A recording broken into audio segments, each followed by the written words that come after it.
Do you know your life purpose?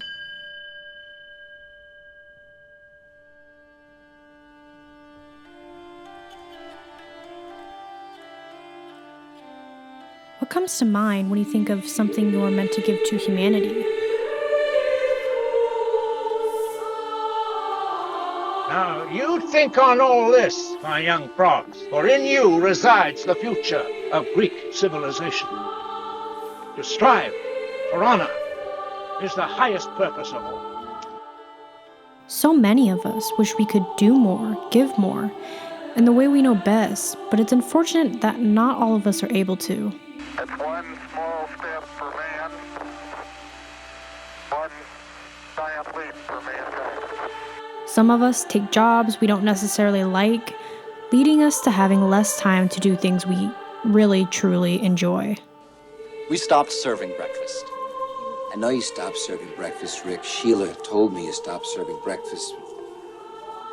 I don't want to be your buddy, Rick. I just want a little breakfast. We stopped serving breakfast at 11:30. Rick, have you ever heard the expression, the customer is always right? Yeah.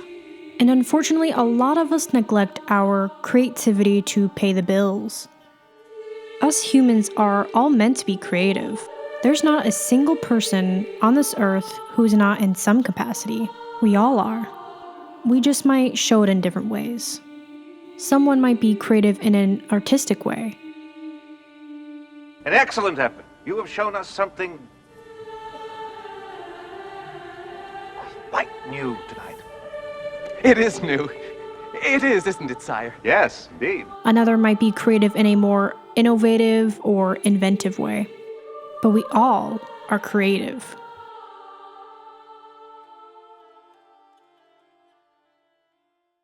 But what happens when you suppress your creative impulse? I know a lot of people who they themselves say they aren't creative. Yet I hear it in casual conversation with them of a unique creative endeavor that they dream of doing, but they can't, either because they don't have the time or they don't have the confidence to. And it really got me thinking, what happens when you suppress your creativity? Like, what does it do to your brain? Enter the shadow. Best known in analytical psychology as the part of our unconscious mind that holds all the things about ourselves that we repress, whether because they are evil, socially unacceptable, harmful to others, or detrimental to our own health. Swiss psychiatrist and psychoanalyst Carl Jung was the first to develop this concept. And he goes on to explain that the shadow holds more than just these darker impulses. Jung also believed that it was the seed of creativity. Now, why would that be? Why would the darkest, most socially unacceptable part of ourselves hold the deepest well of creativity? Well, we all dream. Our dreams are our disorganized, unconscious thoughts reorganized in a new and creative way. Jung believed that our dreams do, in fact, have meaning. He believed that when the waking ego becomes too one-sided, or if it tries to repress a part of the unconscious, dreams will emerge to highlight the imbalance and guide the person back on a path towards a more integrated self.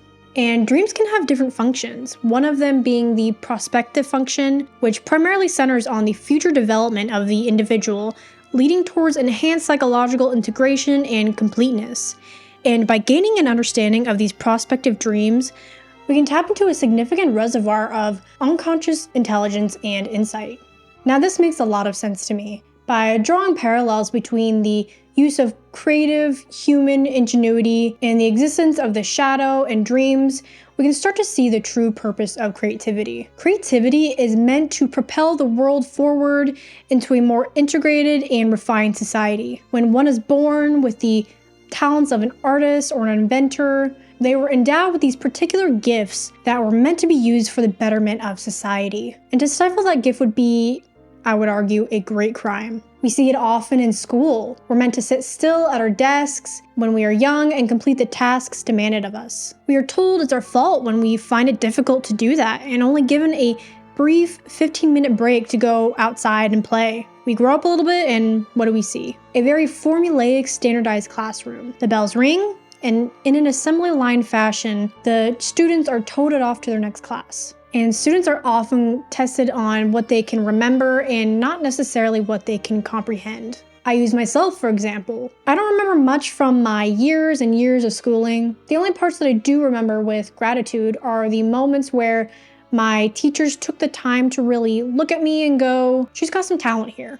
I want to see her grow in this particular area. And those are the times that I remember best. The projects that actually fostered my creativity and enabled me to build upon my own insights and actually think critically.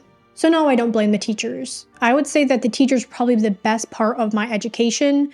Instead, I blame a system that only values letters and numbers. So this stifling of creativity really happens from the start, but it doesn't stop there. Creativity scores have been declining for decades. A researcher at the University of William and Mary analyzed 300,000 Torrance test scores since the 50s. She found that creativity scores began a nosedive in 1990 and have been declining ever since. Now, there are several possible reasons for this.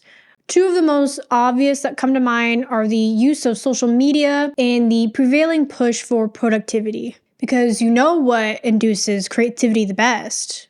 Boredom. And you don't get much boredom when you're either constantly working or doom scrolling on your phone until your fingers hurt. So there's a few reasons that one of the professors from the College of William and Mary came upon for possibilities of why creativity might be declining and the possible consequences of that, which are listed here, such as losing curiosities and passions, memorization needed for test taking instead of promoting natural curiosities, avoidance of risk taking, narrowing of minds. Schools have decreased or eliminated instruction time on non-tested subjects such as social studies, science, physical education, arts, and foreign languages, and etc. Of course, there's more to it than that. It's likely more than just one reason and more of just these combining elements to create this effect.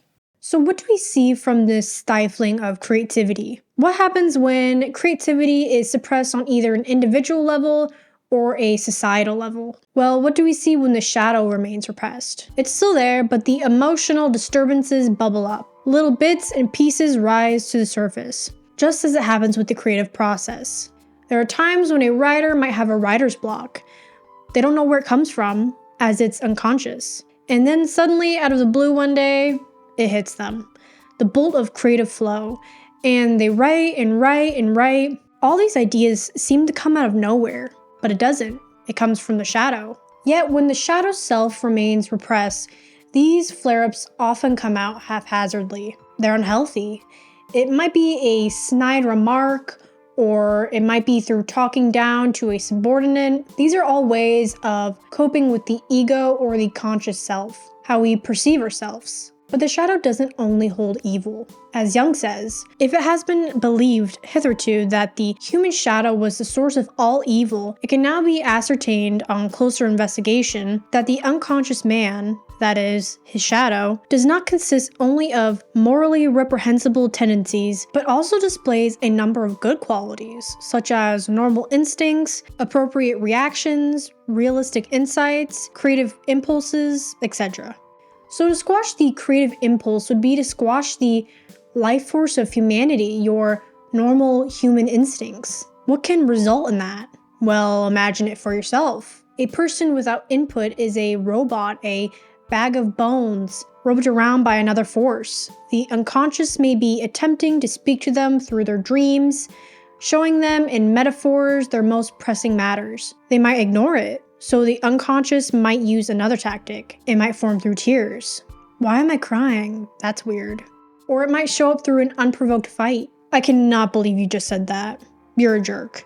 These will begin accumulating until the person lives in misery. The creative spirit haunts them, a ghost in the foreground. Sometimes bottling up this creative energy results in a deadness. There's no zing in life without it. And it's interesting to note what might come of it. Addiction might be an answer for some. There's a desire to fill this hole left over from this lack of wholeness. In fact, Jung also believed that alcoholism involved a spiritual thirst for this sense of wholeness. The true secret of its otherworldly power and the reason why a person can be led into addiction.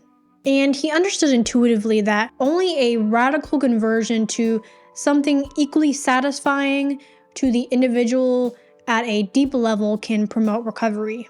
He explained that this type of transformative experience can only happen to you when you walk on a path which leads you to a higher understanding.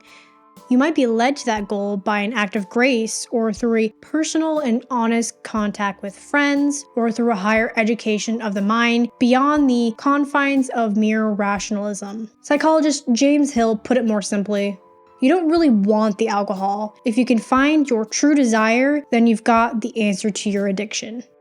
It's funny to think of the real-world scenarios where we see this play out. For instance, the trope of the midlife crisis. One could explain this phenomenon as a sort of individuation process. Throughout life, people are prone to losing touch with certain aspects of their true selves. Through individuation, the false wrappings of the persona, the mask the personality uses to confront the world, start to be stripped away.